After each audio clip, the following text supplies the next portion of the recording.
Hello everyone, this is the third chapter for class 8th science. और इस chapter में हम लोगों को पढ़ना है मटेरियल्स इन डेली लाइफ। तो मटेरियल्स इन डेली लाइफ में आप जानते हैं कि फाइबर के बारे में आप क्लास 6 में पढ़े हैं, फिर नेचुरल फाइबर के बारे में क्लास 7 पढ़े हैं। यहाँ पे हम लोग पढ़ेंगे मटेरियल्स इन डेली लाइफ। वही मतलब फाइबर है, उसका अलग अलग रूप कैसे बदलता गया, उसका अलग अलग हम नाम कैसे जानते गए, इसी के बारे में पढ़ना है। तो इस चैप्टर में हम लोग निम्न चीज़ को पढ़ेंगे, जैसे मटेरियल्स इन इट्स टाइप, उसके टाइप, मटेरियल के उसके टाइप के बारे में, किस टाइप में है, और सिंथेटिक फाइबर को पढ़ना है, प्लास्टिक्स पढ़ना है, एनवायरमेंटल प्रॉब्लम्स के बारे में पढ़ना है। ठीक है, देखिए क्लास 6 से ही आप फाइबर पढ़े हैं, यार्न पढ़े हैं, फिर क्लास 7 में आए हैं तो आप पिछले क्लास में आप पढ़े होंगे नेचुरल फाइबर, जिसमें ऊल, सिल्क वगैरह। ठीक है, यहाँ पे हम लोग मोस्टली इस चैप्टर में सिंथेटिक ही पढ़ना है, इस चैप्टर में मटेरियल्स इन डेली लाइफ में।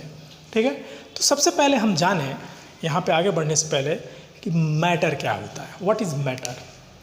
मैटर क्या है? तो मैटर को डिफाइन करने के लिए ये कहते हैं कि कोई भी चीज़, जैसे मान लीजिए ये है और यहाँ पे रखा गया इस पाम पे, तो कोई ना कोई जगह घेर रही है। तो एनीथिंग विच ऑक्युपाइज स्पेस, जो जगह घेरती है, स्थान घेरती है, और जिसमें कुछ ना कुछ वज़न या भार होता है, उसी क्या कहते हैं? मैटर। क्योंकि इस चैप्टर को पढ़ने से पहले मटेरियल, तो मैटर जानना जरूरी है, मटेरियल जानना जरूरी है। तो यहाँ पे मैटर क्या है? एनीथिंग विच ऑक्युपाइज स्पेस, दुनिया में कोई भी चीज़ है, chalk, duster, pen, pencil, even कि हम लोग भी, हम क्या है? मैटर हैं। जगह घेरते हैं और उसमें कुछ ना कुछ वज़न या भार होता है। मटेरियल क्या है? तो मटेरियल यही जो स्पेसिफिक सैंपल ऑफ मैटर जो होते हैं। देखिए मैटर क्या है?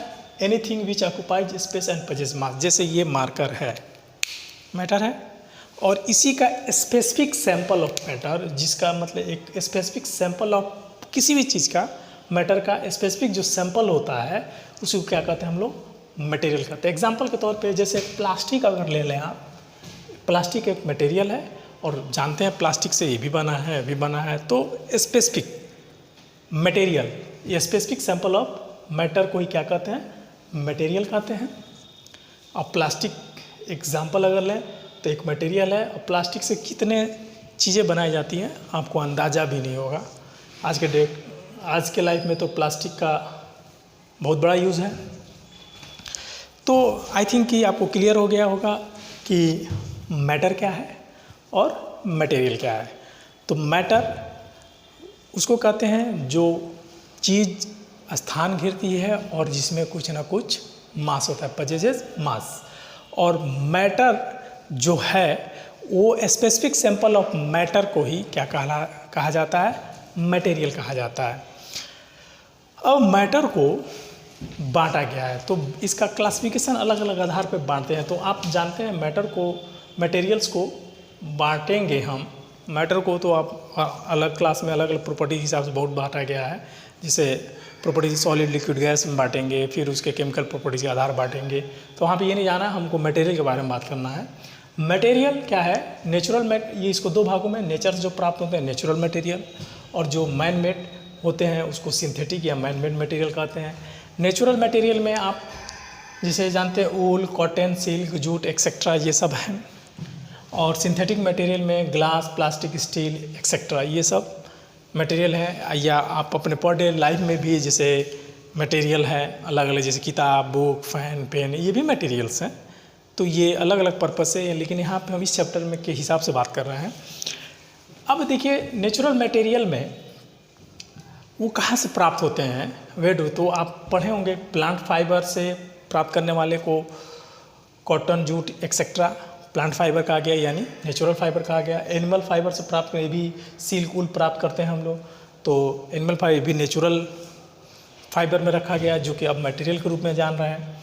और ये जो प्लांट फाइबर और एनिमल फाइबर जैसे cotton, silk, jute, silk etcetera, this fibres are made up of simple chemical molecules. अब यहाँ पे ध्यान ये देना है कि ये जो भी नेचुरल मटेरियल होते हैं सिंपल केमिकल मॉलिक्यूल के बने होते हैं, जिसको हम क्या कहते हैं, मोनोमर कहते हैं।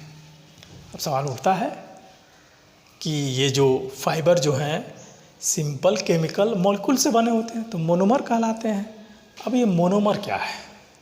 ओके, तो मोनोमर जानने से पहले जान लें सिंपल केमिकल मॉलिक्यूल्स। एक एग्जांपल लेते हैं, जैसे आप माला ले लीजिए।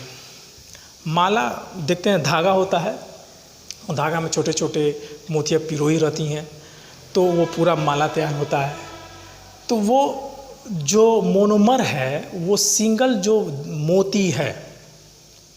मोती है उसकी भी प्रॉपर्टी सेम है, दूसरा वाली मोती उसकी प्रॉपर्टी सेम है, तो सिंगल जो वो मोती है दैट इज़ द मोनोमर। तो सिंपल केमिकल मॉलिक्यूल जो होता है यानी सिंगल मोती आप एग्जांपल कह सकते हैं, तो that is the monomer. Mono का मतलब ही होता है सिंगल, मर का मतलब होता है यूनिट।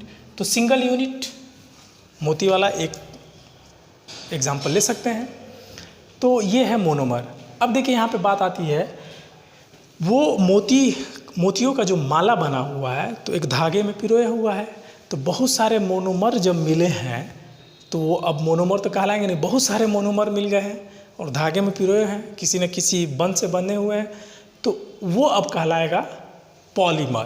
पॉली का मतलब ये होता है मल्टीपल। अब मर का मतलब क्या होता है, यूनिट। तो मल्टीपल यूनिट मोतियों का वो जो गुड़िया है या मोतियों का एक एक सिंगल पार्ट है वो है मोनोमर। अब बहुत सारे वो एक साथ जुड़े हुए हैं तो that is the polymer. Polymer क्या है, वही monomer join in large number, clear हो रहा होगा I think, to form a chain of molecule is called polymer. अब देखिए पॉलीमर को इनको जिस तरीके से प्राप्त करते हैं उसी के हिसाब से बांट दिया जाता है। जो नेचर से प्राप्त करते हैं उसको नेचुरल पॉलीमर कहा जाएगा, नेचुरल पॉलीमर, और जो आर्टिफिशियली तैयार किए जाएंगे यानी मैन मेड उसको कहेंगे सिंथेटिक पॉलीमर। क्लियर? अब इसी में हमको पढ़ना है ये मटेरियल को अलग अलग प्रॉपर्टीज़ के आधार पे, मटेरियल में सारी चीज़ जो भी दुनिया में आते हैं उनके प्रॉपर्टीज़ के आधार पे ये कहते हैं मानव निर्मित है, ये नेचर से प्राप्त है, या एक्सेट्रा। तो यहाँ पे हमको पढ़ना है कि पॉलीमर तक हम पहुँच गए। पॉलीमर में अब नेचर से जो है नेचुरल पॉलीमर, और जो सिंथेटिक रूप से मैन मेड होते हैं उनको सिंथेटिक पॉलीमर कहते हैं। अब इसी के बारे में हम आगे बात करेंगे। आज के लिए बस इतना ही। Okay, thank you.